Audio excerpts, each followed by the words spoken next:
अखंड ज्योति मई 2021। शीर्षक है मातृ दिवस का सच्चा अर्थ। पर्व विशेष।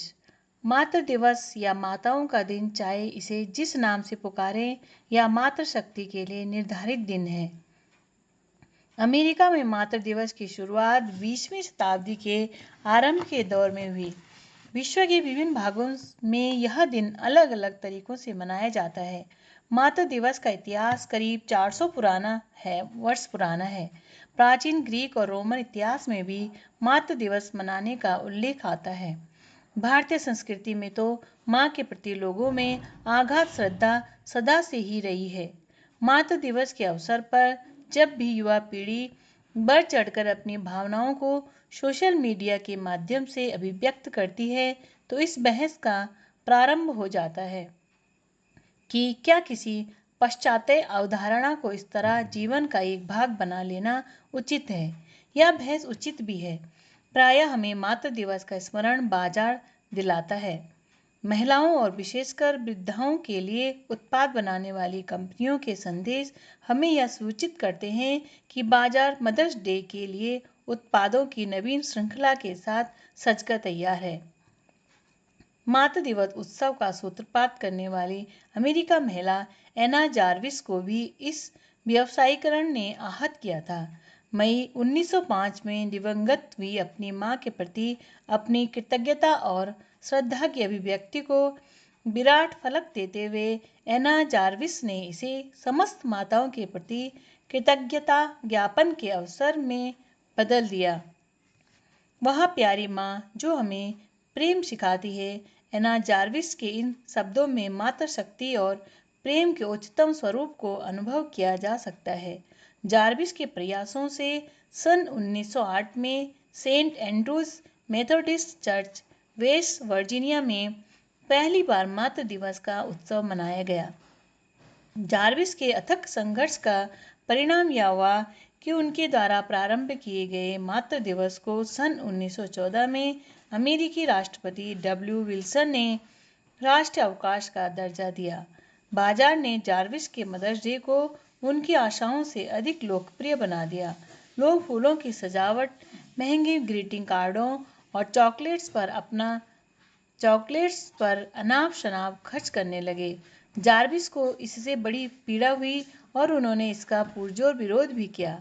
इसी प्रकार जब प्रथम महिला एलेनोर रूजवेल्ट ने मातृ दिवस को महिलाओं और बच्चों के स्वास्थ्य तथा कल्याण को समर्पित किया, तब भी जार्विस ने इसके राजनीतिकरण की आलोचना की।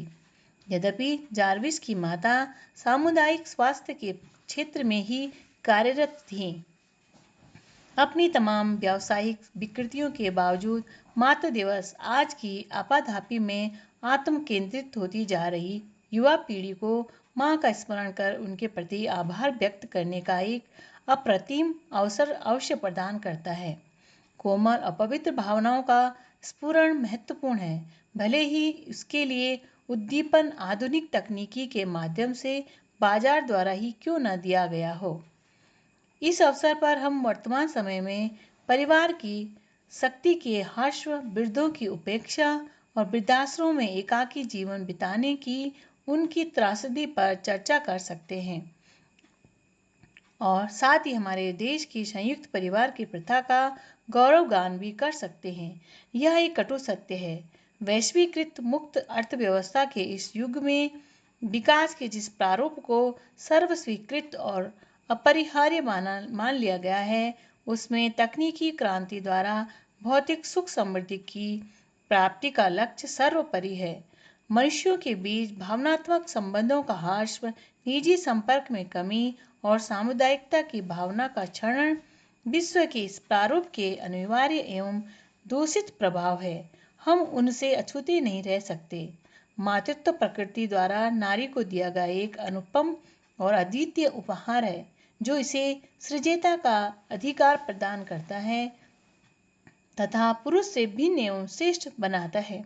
किंतु कुछ लोगों की संकीर्ण सोच पुरुष वर्चस्व की स्थापना के लिए मातृत्व का नारी के सम्मान में बाधा उत्पन्न करने हेतु दुरुपयोग करती रही है। पुरुषवादी समाज में नारी की भूमिका को मातृत्व के बहाने घर और परिवार तक सीमित करने का कुटिल प्रयास हमेशा होता रहा है। विश्व के अधिकांश धर्म वैचारिक और सैद्धांतिक स्तर पर माता के रूप में नारी को आदर और श्रद्धा का पात्र मानते हैं, किंतु इन धर्मों के संस्थागत व्यवहारिक स्वरूप में माता को वह स्वतंत्रता, सम्मान और समानाधिकार प्राप्त नहीं है।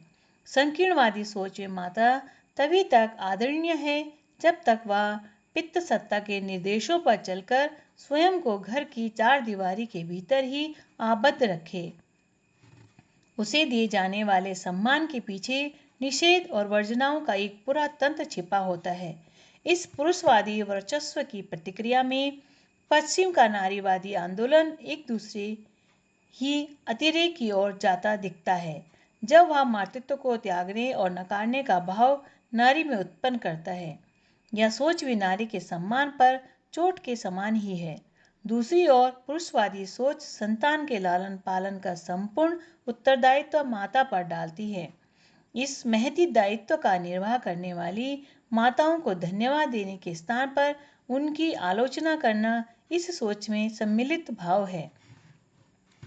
अशोका विश्वविद्यालय का एक अध्ययन यह बताता है कि देश में 73% महिलाएं पहली बार मां बनने पर अपनी नौकरी छोड़ने के लिए बाध्य हो जाती हैं।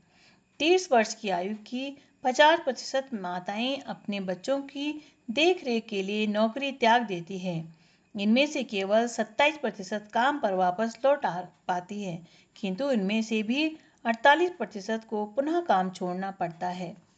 यह चिंताजनक स्थिति यह बताती है कि मातृत्व किस प्रकार नारी से उसकी आर्थिक स्वतंत्रता छीनकर उसे पुरुष पर आश्रित बना देता है। विश्व बैंक का सन 2018-2019 का एक अध्ययन यह बताता है कि भारत में 15 वर्ष से अधिक आयु की केवल 27% महिलाएं ही नौकरी पेशा है, जो ब्रिक्स देशों में न्यूनतम है। मातृ दिवस के अवसर पर विश्व स्वास्थ्य संगठन द्वारा माताओं के स्वास्थ्य के विषय में नवीनतम आंकड़ों की चर्चा भी आवश्यक है। आसानी से दूर की जा सकने वाली स्वास्थ्य समस्याओं का समाधान न हो पाने के कारण विश्व में प्रतिदिन गर्भावस्था और प्रसव के दौरान 810 महिलाओं की मृत्यु हो जाती है। मातृत्व से जुड़ी हुई 84% मौतें अविकसित एवं विकासशील देशों में होती है। संसाधन विहीन इलाकों में रहने वाली निर्धन महिलाओं में मातृत्व के दौरान मृत्यु दर सर्वाधिक होती है।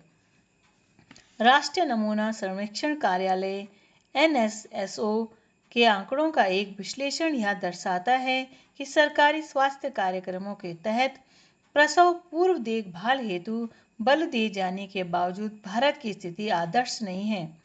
विश्लेषण में पाया गया है कि वंचित समुदायों, विशेष रूप से अनुसूचित जाति SC, अनुसूचित जनजाति ST और ग्रामीण क्षेत्रों से संबंधित महिलाओं को प्रसव पूर्व देखभाल बहुत अच्छे से नहीं मिल पाती है। आंकड़े यह भी बताते हैं कि भारत में गर्भधारण करने की आयु में प्रवेश कर चुकी 53.1% महिलाएं रक्ताल्पता से पीड़ित रहती है। इंडिया स्पेंड की एक रिपोर्ट बताती है कि भारत में मातृ मृत्यु दर का सबसे बड़ा कारण एनीमिया ही है। माताओं की इन समस्याओं का समुचित निराकरण करना और उनके विकास के लिए कटिबद्ध रहना भी मातृ दिवस के उत्सव की सार्थकता को सिद्ध कर सकता है। दयालुष्य दर्शपर्शोपकारी जितेन्द्रिय एतस्य पुण्यस्तभ्यस्तु चतुर्भिर्धीरते मही। अर्थात उनका स्वभाव उत्तम माना जाता है जो सहिष्णु होते हैं और स्वयं कष्ट लेकर दूसरे का दुख दूर करते हैं। दयालुता, अभिमान शून्यता, परोपकारिता और जितेंद्रिय होना ये वे 4 स्तंभ हैं जिनके आधार पर यह धरती टिकी हुई है। राधे कृष्ण।